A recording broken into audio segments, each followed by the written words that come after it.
ఈ సభా వేదిక నుంచి అడుగుతున్నా సార్.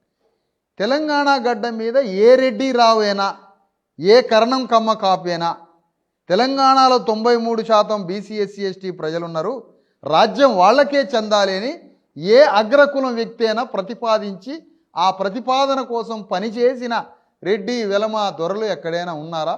ఒక్క పేరు చెప్తారా తమరు? ఒక్క పేరు చెప్తారా?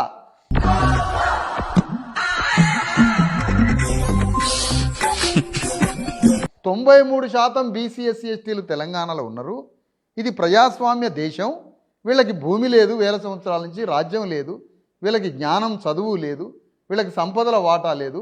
కాబట్టి ఈ 93% ప్రజలే ఈ తెలంగాణ గడ్డని పరిపాలించాలి అని ఒక సూత్రాన్ని ప్రతిపాదించి ఆ సూత్రంతో పనిచేసిన ఒక అగ్రవర్ణమైన వ్యక్తిని చూపిస్తారా తెలంగాణ గడ్డ మీద? పేరు చెప్పండి. వాళ్ళకి ఆయన కాళ్ళు కడిగి మేము నెత్తిన పోసుకుంటాం. ఒక పేరు చెప్తారు? పేదల రాజ్యం రావాలంటే నేను ఈ మొనగాడు పేదల రాజ్యం రావాలంటే ఎందుకు? పేదల రాజ్యం రావాలన్న మాటలో ఆయన వచ్చి దూరపడతాడు కాబట్టి. అదే అణగారిన వర్గాలని అంటడా ఆయన రావడానికి ఆయనే గేట్ వేసుకోవాల్సి వస్తుంది. కాబట్టి తెలంగాణలో 7 రాజకీయ పార్టీలు ఉన్నాయి, సిపిఐ. అదే అణగారిన వర్గాలని అంటడా ఆయన రావడానికి ఆయనే గేట్ వేసుకోవాల్సి వస్తుంది. కాబట్టి తెలంగాణలో 7 రాజకీయ పార్టీలు ఉన్నాయి, సిపిఐ,